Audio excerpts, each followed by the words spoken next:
What is up, my brothers and sisters, my agents of respect?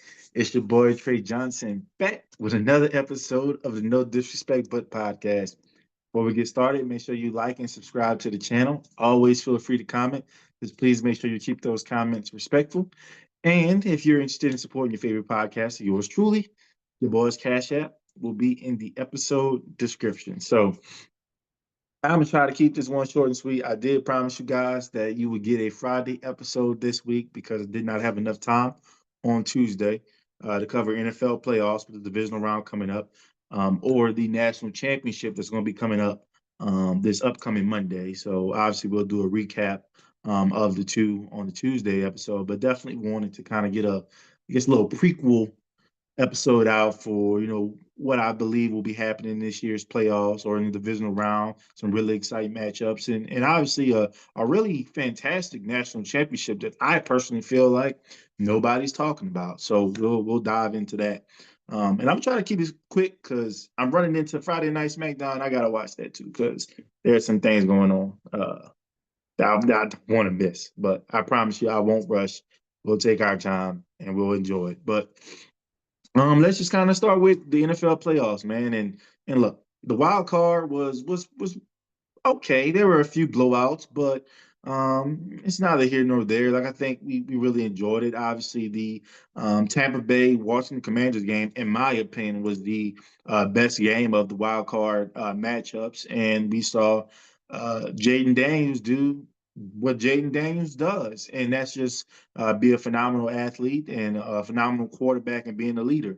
And knowing that that's a guy that he can take it to the promised land. But we'll talk about him in just a second because they actually have the evening slot for tomorrow night. So I'm excited to talk about that game. But first things first, you have to talk about the top seed Kansas City Chiefs, overall seed, also the top seed in the AFC.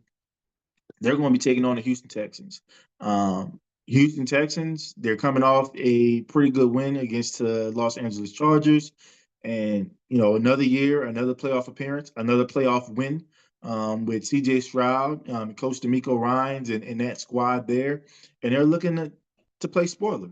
Not only would they just be upsetting the one seed in the playoffs, in the AFC, the entire playoffs, as a 15-win team that Kansas City is, they will be upsetting the opportunity for Kansas City to three-peat and be, I believe, the first team ever in the history of the league to win 3 championships in a row, if I'm not mistaken. And so that is going to be insane if Houston can be the team to destroy history, essentially. Like, that would be crazy, right?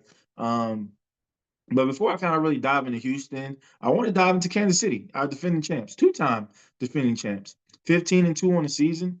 And for me personally, I think you can make the argument that Kansas City is the most or the least dominant 15-win team ever.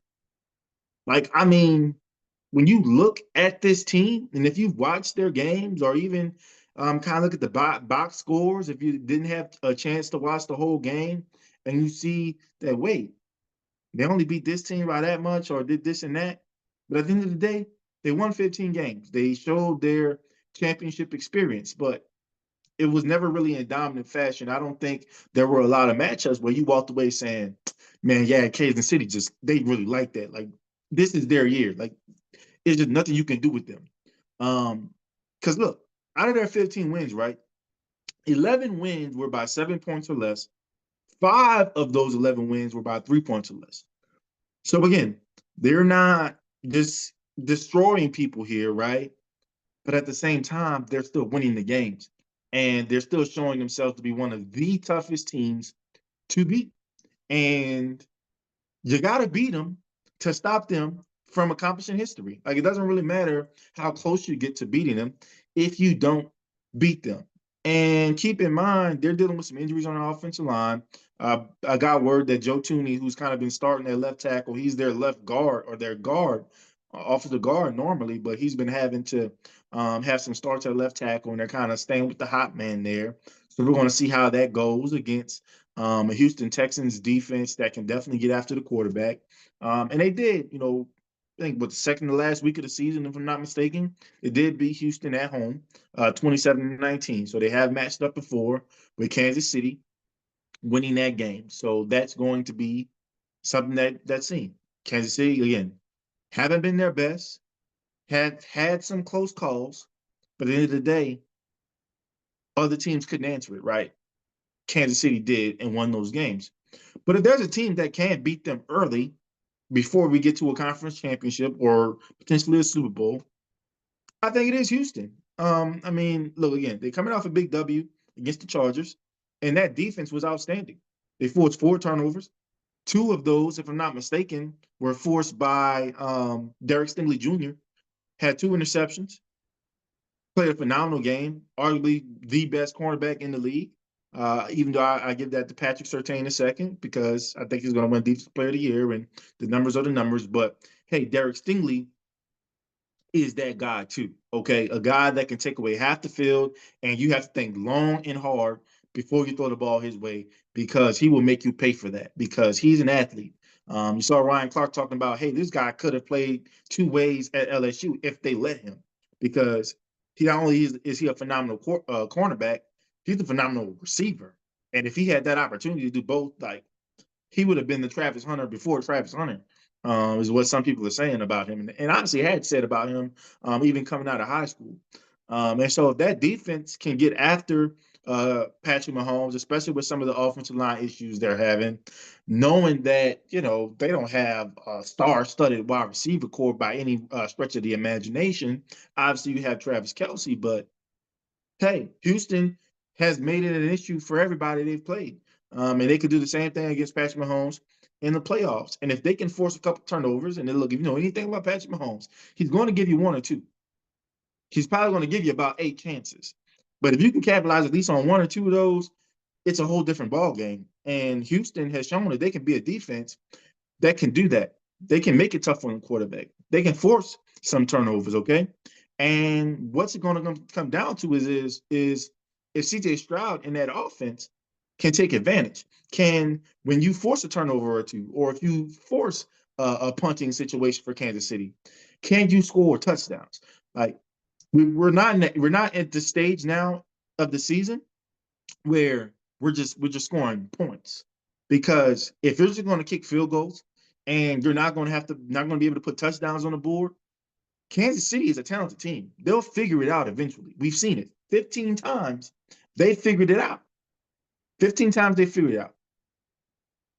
You don't want them to figure it out against you. You want to take advantage of every opportunity that you can against a team of this caliber, or you're going to be on a long list of the woulda, coulda, shouldas, but they didn't. And Houston, I know you don't want to be that team, and I do believe again their defense can really take over, and it's going to come down to can their offense really kind of put some points on the board, put some pressure on Kansas City, or if it's a game where you're having to match points with Kansas City, can you take that next leap? CJ Stroud, year 2, second year in a row in the playoffs, can you take that next leap and get your team to the conference championship game and potentially the Super Bowl?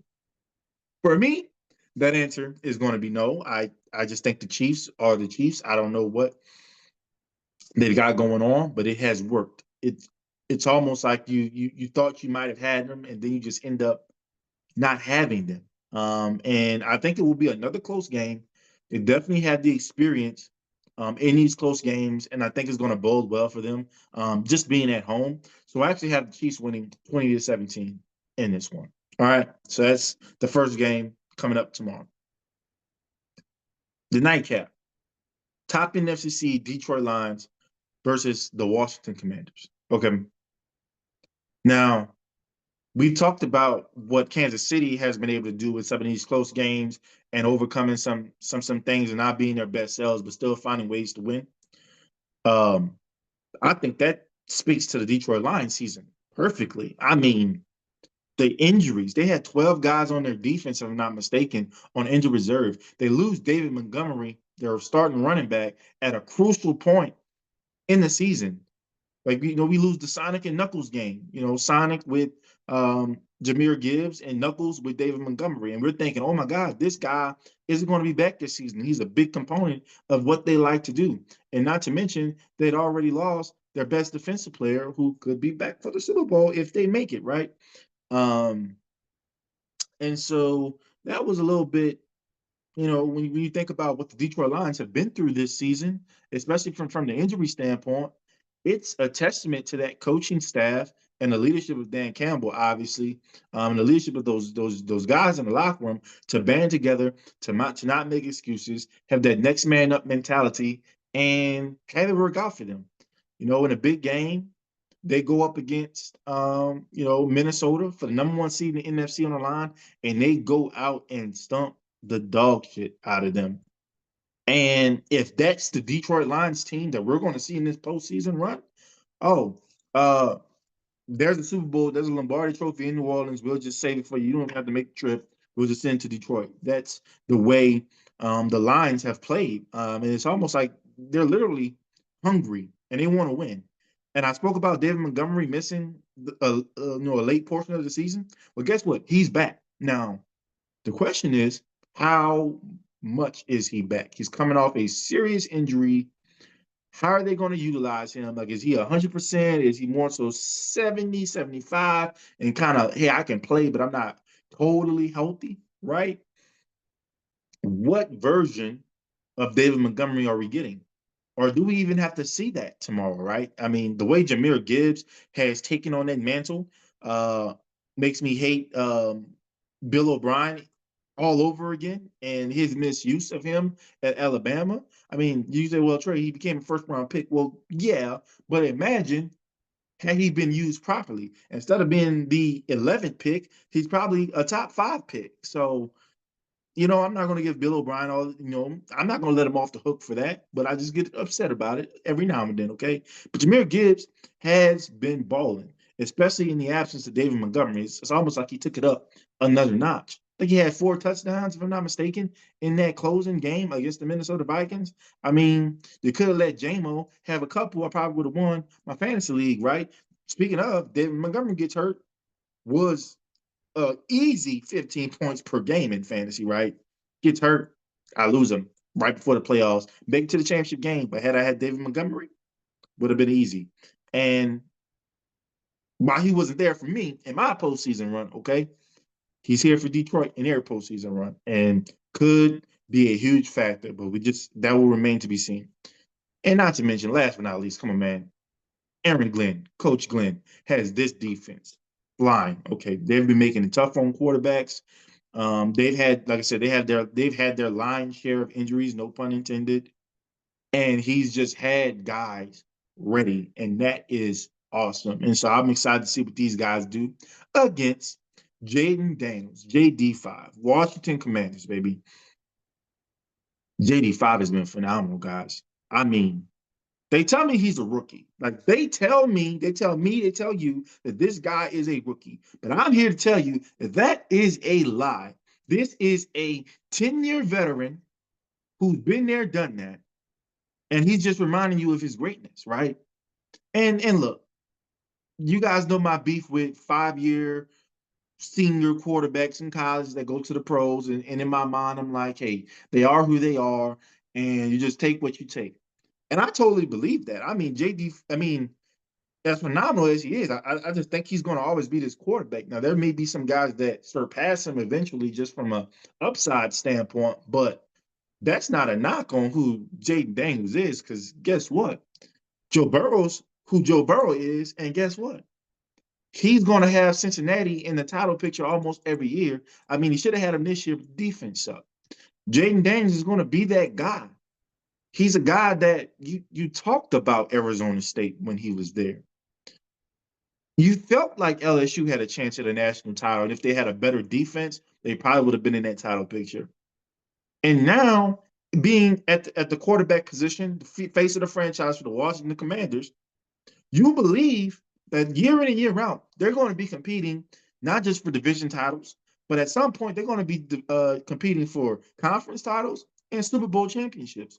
And this is the guy that can take them there. You have full belief in there. And one of the reasons why I say this a lot, this guy is a rookie. Have we seen this guy in the fourth quarter? The numbers he's putting up, leading the league in certain categories in the fourth quarter, in clutch time and crunch time, and what he's able to do, it's amazing. Okay. And I gotta give a guy his flowers. I'm not like some LSU fans who, if you used to be an Alabama player, I'm gonna hate you. Like, I don't do that with other schools' players because why? That's stupid. I don't recruit the helmet, the logo, recruit the athlete. And to see this guy start his NFL career and not necessarily even defy odds, but just be that kid, Jayden, and do his thing.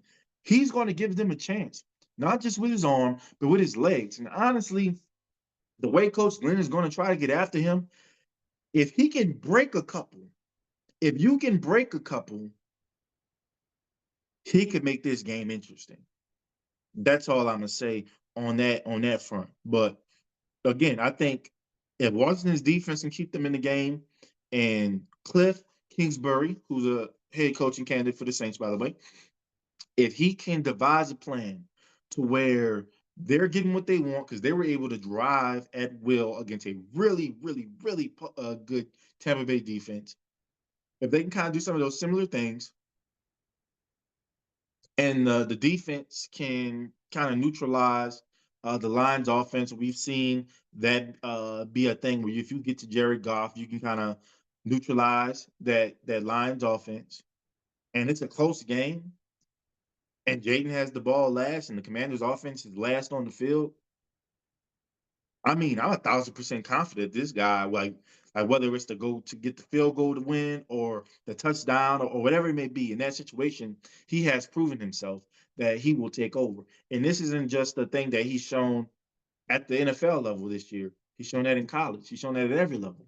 You guys remember at Arizona State what he did against Oregon, pretty much knocked them out of the playoff picture. You guys remember what he did at LSU against Alabama at home. Takes him down overtime, like, basically going back to back, him and Bryce Young, scores a touchdown. They get to overtime. Alabama scores a touchdown. LSU gets the ball. First play, touchdown, 2-point conversion to Mason. To Mason Taylor. Yeah. So, like, this isn't new to this guy, right? He's been in these big situations, and this is just another game on the schedule, as far as I'm concerned, when it comes to JD5. Um, but what does worry me, because I've said a lot about how can their defense hold up, and they were struggling a little bit, especially Marshawn Lattimore against Mike Evans, and that first half was a little wonky, and Baker kind of had a field day doing kind of what he wanted to do.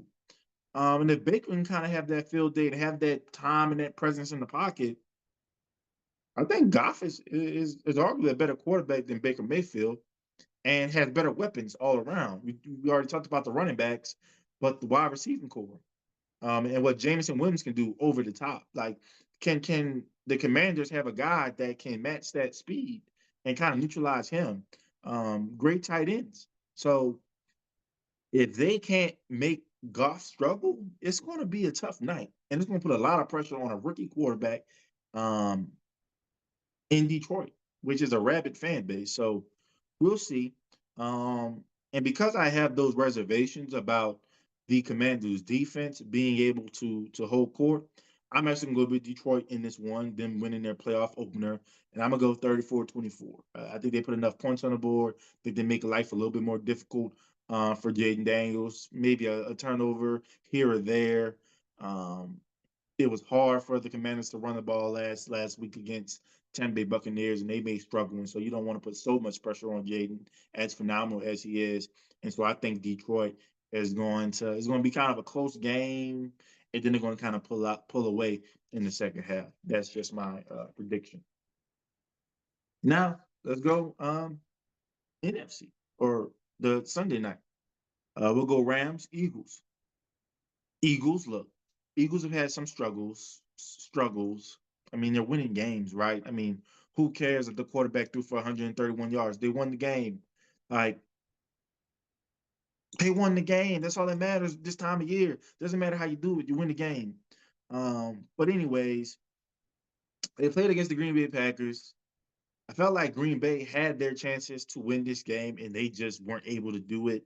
Had a fumble on the opening kickoff that led to an Eagles touchdown. But the Eagles are just a tough matchup, I think. Obviously their defense is great. They're going to be without N'Kobe Dean, so we'll see how that affects them.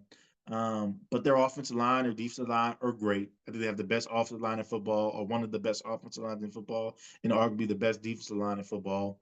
And they have some playmakers on offense, right? Jalen Hurts, that was his first game back from a concussion. He had missed 2 weeks, really, with a concussion. And then if you include the game where he actually got hurt, that adds to the missed time too, right? And so I don't think they wanted him to do a ton. And they also didn't want to utilize him a lot in the run game because, again, the guy's just coming back from a concussion, people. I think you're going to see the offense open up a little bit more. I think Kellen's going to open up a little bit more, not just the passing game, but even the design quarterback run game, especially going up against that defensive line.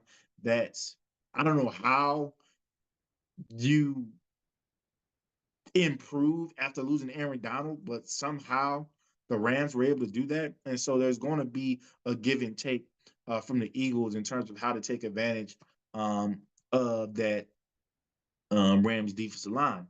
And one thing I will point out, look, Jordan Love is a good quarterback. He's going to be a great talent. Could be a Hall of Famer by the time it's said and done. But he's not Matthew Stafford. He's not that seasoned vet. He's not that Super Bowl champion. And so the Eagles will be going up against a much better quarterback. And yes, they faced each other earlier this season. Yes, the Eagles stumped the crap out of them, but this is a different Rams team. Their defense is just psychotic. Kyron Williams is doing his thing at the running back position. And of course, you got Cooper Kupp back, 7-11, as I call him. You got Puka back, and you got Stafford playing really, really, really, really well. And so that's going to be something to look at. If the Eagles defensive line, they're going to have to take over. You saw them take over against Jordan Love. You saw them make him uncomfortable. They're going to do the same thing to Matthew Stafford because Matthew Stafford's not a runner. He's not necessarily stationary, but he's a quarterback you have to make life difficult because if you don't, he is going to torch you. And they're getting Tyler Higbee back, and so they maybe be able to take advantage of N'Kobe Dean not being available. Obviously, the two wide receivers I mentioned, and they're going to lean on Kyron Williams a little bit. I think he's been one of their unsung heroes towards the end of the year and getting them back into the playoffs.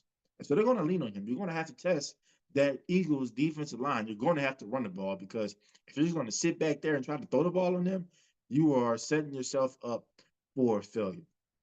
I also want to see how Saquon does. Like we talking about the Eagles defensive line, but will Saquon be able to get some things going against the Rams defensive line because that's going to make life easy for everybody. It's going to make life easier for Jalen, not just with his legs, but with his arm and being able to have easy passing lanes and get the ball to the AJ Brown, so we don't have to worry about what book he's reading this week or this weekend. You'll get the ball to Smitty. Get the ball to some of these guys that can make plays. That's going to be interesting, right? Um, but as I think about it, and look, I've thought long and hard about this. And if you guys paid attention to the Bayou Ballers podcast that I'm on, my boy Take Visuals, we usually do that on Wednesdays. Um, One of the things I kind of said, leading into things was I could see the Rams upsetting the Eagles. And at that time, we were also talking about Green Bay potentially upsetting the Eagles. But I think you got the Rams, who might be a better team right now overall than Green Bay was. And I didn't have the Eagles making it to the conference championship game, and I still don't. I do have the Rams winning this game. I have this game, have them upsetting the Philadelphia Eagles 21-17. That's just my pick. Now, last game of the divisional round. It's the game of the playoffs, folks. It has to be, right? The Baltimore Ravens, the Buffalo Bills, Josh Allen, Lamar Jackson, James Cook, Derrick Henry. Like two great head coaches, like two really good defenses. Like this is what the game is about, especially at the quarterback position, the battle, the marquee guys. Who's going to take over? Who's going to be the guy that leads his team to a conference championship game and a shot being one game away from a Super Bowl appearance? We saw the Bills lose last year against Kansas City, having the home record or having home field advantage and losing. We saw them lose, I believe, the year before to the Cincinnati Bengals. So if they lost at home against Baltimore, I believe it would be their third year in a row losing a home playoff game to get to the conference championship. I mean, we're going to have certain narratives around Josh Allen, and can he get it done in the playoffs? Baltimore Ravens made it to the conference championship game last year, didn't do so well. Lost close game against Kansas City, but Kansas City's quarterback Patrick Mahomes was able to make more plays than Baltimore's Lamar Jackson, and the game was within reach. Had a phenomenal defense, had the best defense all year. Was the two-time MVP because they had one MVP that year, unanimous, if I'm not mistaken. Didn't live up to the hype, didn't rise above the pressure, right?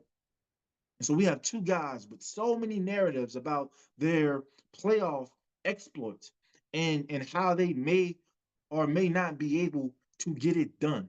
If they will always just be good enough to get you in, but not good enough to get you there. And always living in the shadow of Patrick Mahomes, pretty much. And that this is being his era. And a bunch of guys who were good, but they weren't ever good enough. And this is in a situation where, during the Bill Belichick era and Tom Brady's heyday, for the more times than not, they just had the overwhelming better team.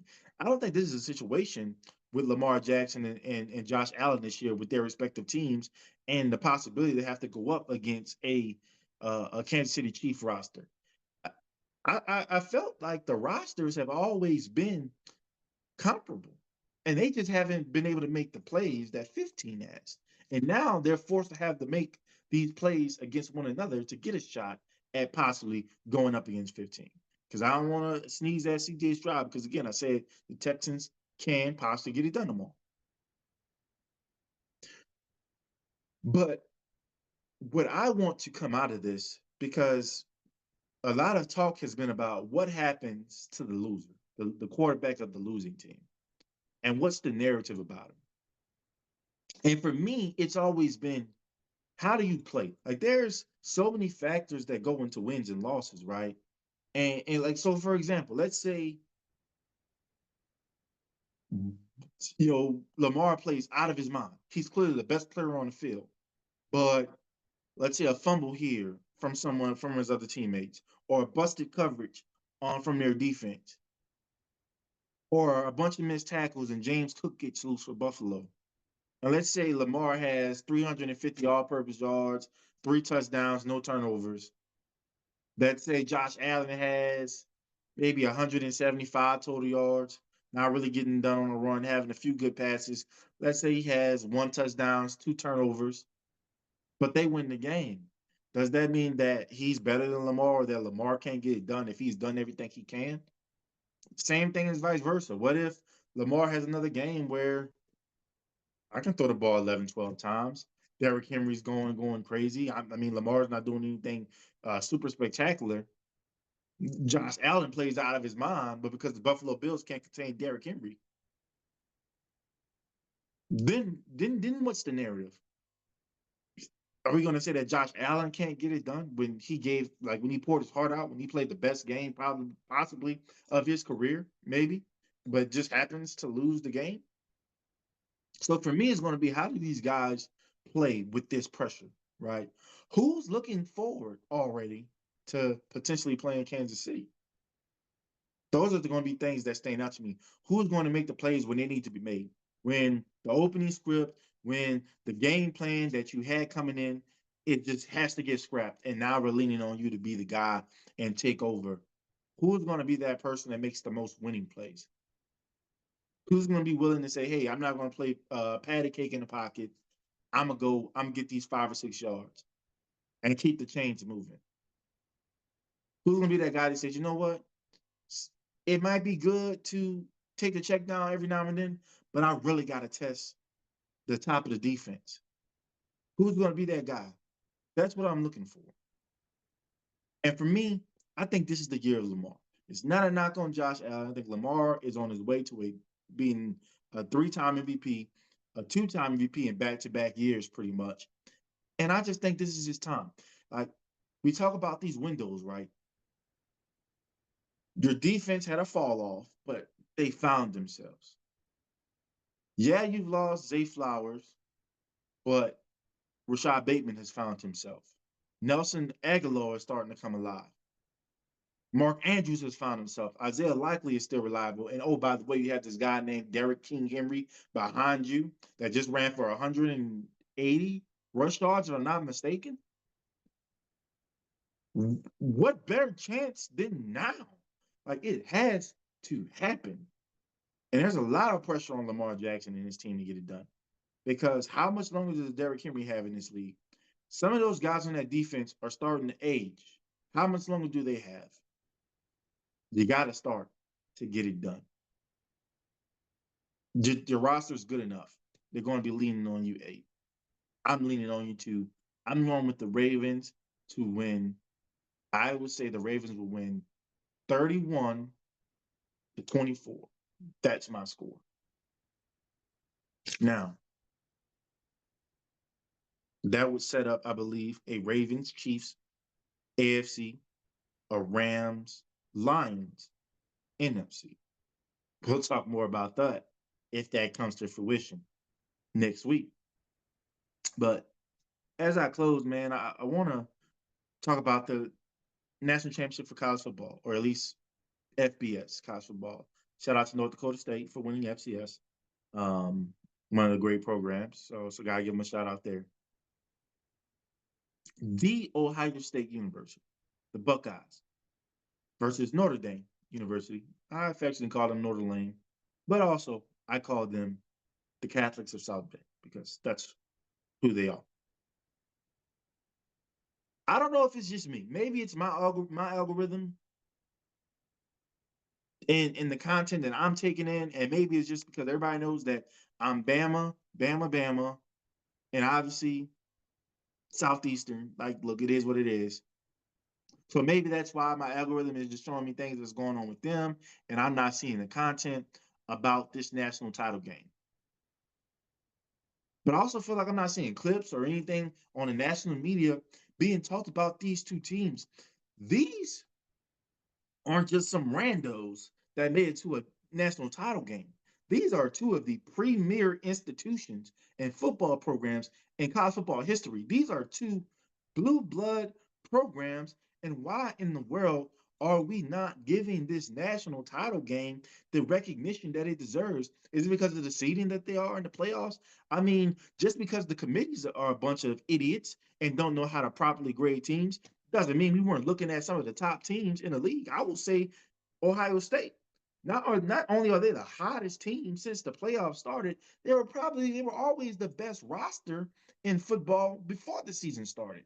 They just had to kind of get their bearings together. And since the playoffs have started, they've just been taking it to teams and had a tough fight against Texas, ended up making a play at the end and being able to go up 2 scores.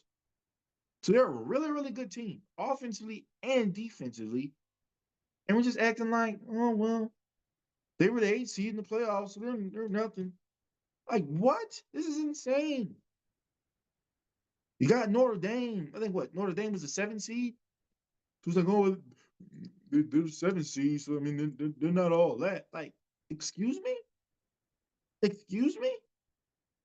They've only had one loss, albeit to NIU. Northern Illinois, shout out to y'all for getting the big win. So I guess if Notre Dame wins, you guys are national champions. Apparently, that's how that works. But again, 2 premier institutions, and we're not talking about it. I don't get it. But look, at the end of the day, these 2 teams made it. And no disrespect, but it's time to put up or shut up. I mean, nobody cares about the narratives of Ryan Day's job security and can he get the big game done, or can a national title ever be won for South Bend and Notre Dame in this era? We're tired of the narratives. It's time to play football. And look, I think these are really 2 good teams. There's going to be a matchup of styles. We've seen Ohio State win in multiple ways. We've seen them slug it out. We've seen them put points on the board. I think we've seen Notre Dame slug it out more times than not, but I think even their most previous matchup in the semis, they had to put points on the board, and they were able to do that. So against Penn State, so they've shown that they can do that too. And one thing I love about Notre Dame is I feel like they just do it their way more times than not. They're going to run the ball. They're going to make timely passes with Riley Leonard. They're going to play effing defense. Ohio State, they're going to play defense. They're going to try to dominate you in the trenches. They got a beautiful setup in the back end with their secondary, but it can be had. But you got to get past those big mileage up front. And on offense, they got two of the best backs in the country. You got a senior quarterback and senior leader in Will Howard, who's going to make some plays. Jeremiah Smith, arguably the best wide receiver in the country, as a true freshman, by the way. Emeka Egbuka, I think that's how you said. Probably going to be a first-round pick. Had some injuries last year. He dealt with some nicks and knacks, but he's healthy, and he's doing this thing, okay? So they're going to have an ability to be high-flying, put some points on the board if they can. They're going to try to run the ball, too. That's just Chip Kelly special. And I think we're just kind of going up against a Chip Kelly offense versus the Marcus Freeman defense. And we're not talking about guys on that Notre Dame defense that are going to be like first round picks or anything like that. Probably Xavier Watts might be the only one from that defense that's probably going to be a first rounder at the safety position. But those guys play hard. They play for each other. They play for their coach, and they're going to get after it. They got after Drew Aller, and I think they're going to try to get after Will Howard as best as they can. And they're going to make it tough. And they're going to try to say, okay, we're going to stop the run, and we're going to have to make this guy beat us. Guess what? Ohio State's going to do the same thing. We're going to stop the run. We're going to stop Love and all these guys, and we're going to make Riley Leonard beat us. Which fifth-year guy is going to take the mantle? Who do I trust more? I will tell you, I trust Will Howard more. I think when you think of the prototypical passer and things like that, I trust Will Howard a little bit more. But if you're asking what coach I trust more to have his guys ready, that is God's favorite Catholic, Marcus Freeman. Her second favorite Catholic. You got to stick with the Pope, okay? Sorry, Your Holiness. But what's exciting for me again, this is an opportunity for two blue blood programs to be one of them to be at the top of the mountaintop. And for all this SEC bias stuff that everybody's been talking about, the media members that just screamed SEC bias at you are the ones guilty of not talking about this marquee national title game. And what I believe will be one of the best national title games in a while, I will go with the Catholics of South Bend to win 27-20. And I have them winning on a walk-off touchdown. Boom. There it is. Short and sweet, I think. I don't know. But I tried. Okay. But I run my mouth sometimes. Anyways, NFL playoffs. National title game for college football, FBS. We eating good, folks. Anyways, I'll end as I always do. If there's anything that I said that offended anyone, that's a good thing, right? It's an opportunity for me to learn. It's an opportunity for you to teach me. All I ask is that you keep it respectful. Peace.